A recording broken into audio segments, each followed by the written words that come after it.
Hello everyone, this is पुरूज अनुसुईया। जैसा कि हम कंप्लीट कर रहे हैं क्लास 11th की बायोलॉजी की बुक है, इसका चैप्टर 9 अभी हम डिस्कस कर रहे हैं। चैप्टर 9 में भी हम प्रोटीन की स्ट्रक्चर तक डिस्कस कर चुके हैं। क्लियर। आज हम डिस्कस करने वाले हैं एंजाइम के बारे में।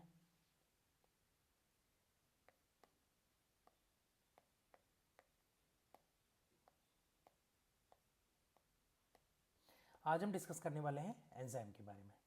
क्लियर है। चलिए स्टार्ट करते हैं। लगभग सभी एंजाइम जो होते हैं वो प्रोटीन होते हैं, यानी जितनी भी एंजाइम है मोस्टली सभी प्रोटीन है। कुछ न्यूक्लिक अम्ल एंजाइम की तरह व्यवहार करते हैं, यानी मोस्ट ऑफ ऑल जितनी भी एंजाइम वो प्रोटीन है, लेकिन कुछ न्यूक्लिक एसिड ऐसे भी होते हैं जो एंजाइम की तरह व्यवहार करते हैं। इन्हें क्या कहा जाता है? राइबोजाइम्स कहा जाता है। यानी ऐसे एंजाइम जो न्यूक्लिक एसिड के होते हैं, बने होते हैं, उनको क्या कहा जाता है? राइबोजाइम्स कहा जाता है। किसी भी एंजाइम को रेखीय चित्र द्वारा चित्रित कर सकते हैं। एक एंजाइम में भी प्रोटीन की तरह प्राथमिक संरचना मिलती है, यानी कि एंजाइम जो होता है उसमें भी प्रोटीन की तरह प्राथमिक संरचना मिलती है, जो अमीनो अम्ल की श्रृंखला से बना होता है। जो किससे बना होगा? यानी प्रोटीन में क्या मिल रहा है? प्राथमिक संरचना। तो एंजाइम में भी प्राथमिक संरचना मिलती है, जो किससे बनी होती है? अमीनो अम्ल की श्रृंखला से। प्रोटीन की तरह एंजाइम में भी द्वितीयक व तृतीयक संरचना मिलती है, यानी कि प्रोटीन में द्वितीयक और तृतीयक संरचना मिल रही है, तो एंजाइम में भी द्वितीयक और तृतीयक संरचना मिलती है। जब आप तृतीयक संरचना 9.3 सा को देखेंगे, ठीक है, अभी देखेंगे हम, तो ध्यान देंगे कि प्रोटीन श्रृंखला का प्रमुख भाग अपने ऊपर स्वयं कुंडलित होता है। जब हम टर्सरी स्टेज देखेंगे तो क्या देखेंगे? कि प्रोटीन श्रृंखला का प्रमुख भाग अपने ऊपर स्वयं कुंडलित होता है। ये अपने ऊपर स्वयं कुंडलित हो गया है, सीढ़ी की तरह ही खुद के ऊपर ही कुंडलित हो गया, क्योंकि हाइड्रोजन बॉन्ड और सल्फाइड डाई सल्फाइड बॉन्ड इसी में पाए जाते हैं, है ना। और श्रृंखला स्वयं आड़ी तिरछी स्थित होती है। इससे बहुत सी दरार या थैलियां बन जाती हैं। इस प्रकार की थैली को क्या कहते हैं? सक्रिय स्थल कहा जाता है।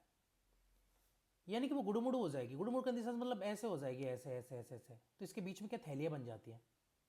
ये थैली क्या करती है? सक्रिय स्थल का कार्य करती है।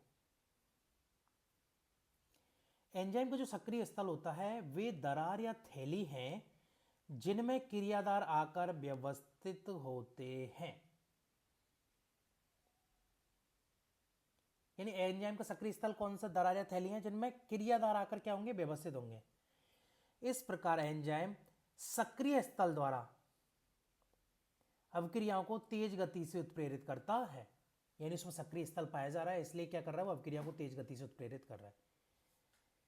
एंजाइम उत्प्रेरक अकार्बनिक उत्प्रेरक से कई प्रकार से भिन्न होते हैं। यानी कि जो एंजाइम उत्प्रेरक होते हैं वो अकार्बनिक जो उत्प्रेरक होते हैं उनसे कई तरीका से भिन्न होते हैं। ये NiPT, PD होते हैं ना, निकल प्लेटिनम Hg वगैरह, LiLH4 हो गया, तो ये जो होते हैं कार्बनिक हो गए, तो इनसे जो होते हैं वो काफ़ी अलग होते हैं। लेकिन इनमें एक बहुत बड़े अंतर को जानना आवश्यक है। यानी कार्बनिक वो एंजाइम और अकार्बनिक उत्प्रेरक जो होते हैं वो अलग अलग होते हैं, लेकिन इनमें एक बहुत बड़ा अंतर है। वो क्या है उसके बारे में जानना जरूरी है। अकार्बनिक उत्प्रेरक जो होते हैं उच्च तापक्रम व दाब पर कुशलता से काम करते हैं। यानी कि भाई देखो, एंजाइम्स क्या होते हैं? प्रोटीन के बने होते हैं। अगर ज़्यादा हाई टेम्परेचर हो गया तो क्या वो डीनेचर्ड हो जाएगी, डिकम्पोज हो जाएगी, वो टूट जाएगी, भंगुर हो जाएगी। अकार्बनिक के केस में ऐसा नहीं है भाई, एलिमेंट्स है ना वो। एंजाइम अणु उच्च तापक्रम 40 डिग्री से ऊपर पर क्षतिग्रस्त हो जाते हैं, ऑब्वियसली, क्योंकि वो प्रोटीन के बने होते हैं। जैसे हाई टेम्परेचर हुआ वो डीनेचर्ड हो जाएंगे। साधारणतः अति उच्च तापक्रम जैसे गर्म स्रोतों या गंधक के झरनों में पाए जाने वाले जीवों से प्राप्त एंजाइम स्थायी होते हैं। यानी हाई टेम्परेचर कौन से हो गए, या तो गर्म स्रोत झरने वगैरह होते हैं या गंधक के झरने वगैरह हो गए, तो उनमें जो पाए जाने वाले जीवों से प्राप्त एंजाइम जो होते हैं वो स्थायी होते हैं। और उनकी जो उत्प्रेरक शक्ति होती है ना, वो हायर टेम्परेचर यानी 80 से 90 डिग्री तक भी बनी रहती है।